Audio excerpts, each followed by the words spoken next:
Assalamualaikum warahmatullahi wabarakatuh. Perkenalkan, nama saya Apri Jonaldi Manopani. Di sini saya akan menjelaskan tentang teknik pembuatan tor.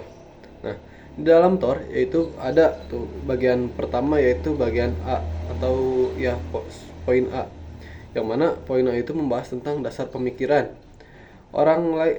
Setiap kultur dari masing-masing organisasi itu berbeda.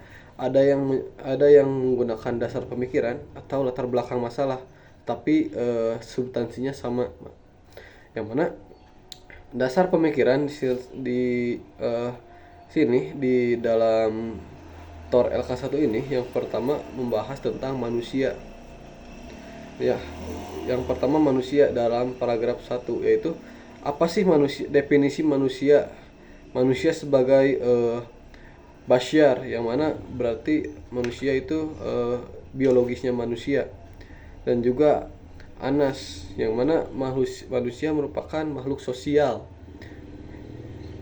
yang tidak bisa terlepas dari orang-orang gitu. Jadi memiliki saling keterhubungan dan keterkaitan dengan orang banyak. Yang ketiga itu manusia sebagai insan, yang mana berarti manusia ini memiliki akal dan juga fitrah. Di sini dijelaskan. Yang keempat yaitu manusia sebagai ins, yaitu tampak, yang mana manusia tampak secara biologisnya. Dan juga yang terakhir ada manusia sebagai Bani Adam, yang mana berarti manusia di sini sebagai keturunan Nabi Adam dan menjadi sebagai khalifah di muka bumi. Nah, yang selanjutnya yaitu membahas paragraf selanjutnya, yaitu membahas tentang muslim, yang mana muslim di sini tuh membahas tentang definisi Islam, lalu terlebih dahulu definisi Islam, lalu menuju bawahnya definisi muslim, yang mana di situ dijelaskan etimologi dan terminologinya.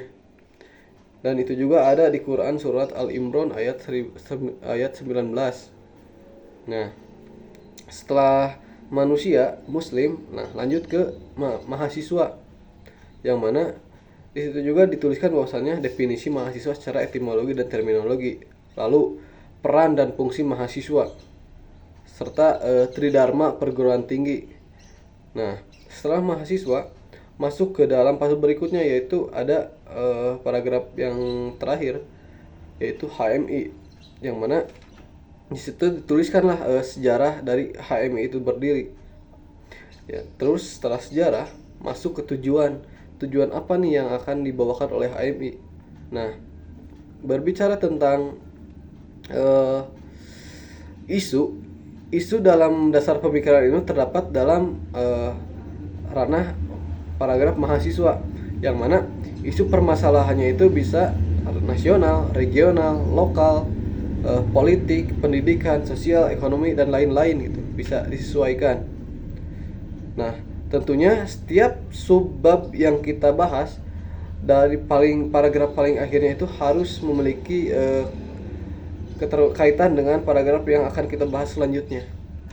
Nah, yang kedua yaitu ada landasan perkaderan, di mana landasan perkaderan merupakan tinjauan pustaka atau teori. Yang pertama ada landasan teologis, yang mana kita berpandangan terhadap NDP. Nah, di sini tuh berisi tentang manusia yang butuh dengan kepercayaan. Itu terdapat dalam Quran surat Al-A'raf ayat 172. Lalu manusia sebagai khalifah, sebagai fitrahnya manusia yaitu sebagai khalifah.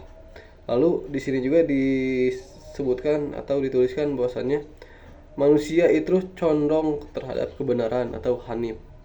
Lalu yang terakhir yaitu membahas tentang masalah duniawi.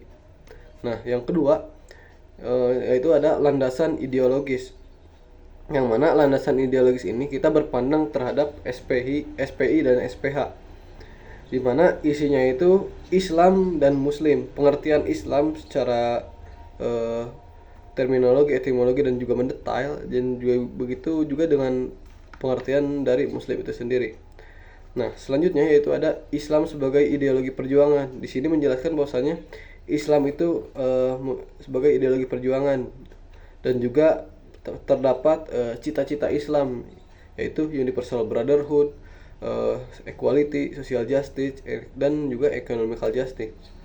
Nah, selanjutnya yaitu ada landasan sosiohistoris, yang mana landasan sosiohistoris di sini merujuk pada sejarah HMI itu sendiri, yang mana HMI didirikan pada 1947, tepatnya di tanggal 5 Februari. Nah, adapun di sini membahas tentang tujuan dari HMI itu sendiri berdiri. Nah, serta perubahan HMI dari masa ke masa. Nah, yang keempat ada landasan konstitusi, yang mana di sini tuh terdapat mission dan juga konstitusi dari pasal dari bab 10 bab, dan juga pasal dari pasal 3 sampai pasal 9 AD. Dan ada prinsip pengkaderan yang selanjutnya, poin selanjutnya yaitu ada integratif, keseimbangan, persamaan, kasih sayang, keteladanan, juga ketaatan. Nah, selanjutnya ada pola dasar pengkaderan, dimulai dari pengenalan, open recruitment, terus seleksi atau screening, hingga pelaksanaan LK gitu. Dan juga di situ ada follow up dan juga follow up setelah pelaksanaan LK tersebut. Nah, masuk ke dalam analisis masalah.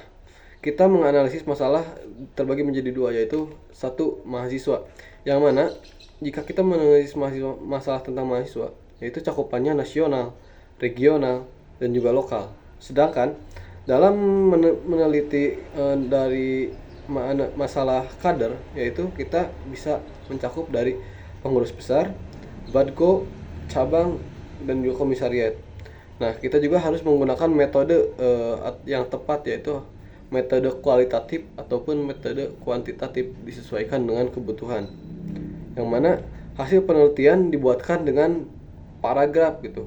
Yang ke satu tentang menulis mahasiswa, dan yang kedua menulis tentang kader gitu.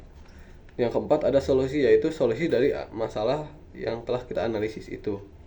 Selanjutnya ada klasifikasi masalah, di mana di sini mengelaborasi dari analisis, yang mana paragraf pertama mahasiswa kampus, paragraf kedua mahasiswa fakultas, dan juga mungkin paragraf ketiga kader.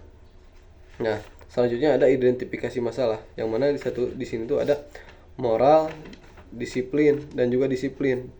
Itu yang dijunjung sebagai identifikasi masalah dari rumusan masalah yang tadi atau analisis masalah yang tadi, berdasarkan dari klasifikasi masalah juga. Nah, yang selanjutnya ada indikator umum, yang mana indikator umum ini seperti kita ketahui yaitu ada efektif, kognitif, dan juga psikomotorik. Dan selanjutnya ada fase, di mana fase di sini ada pendobrakan, yang mana isinya itu 8 afektif, 1 kognitif, dan juga 1 psikomotorik, dan juga internalisasi serta kristalisasi, yang di dalamnya terdapat 3 afektif, 3 kognitif, dan juga 4 psikomotorik. Mungkin itu saja yang dapat saya sampaikan. Mohon maaf apabila terdapat kesalahan. Assalamualaikum warahmatullahi wabarakatuh.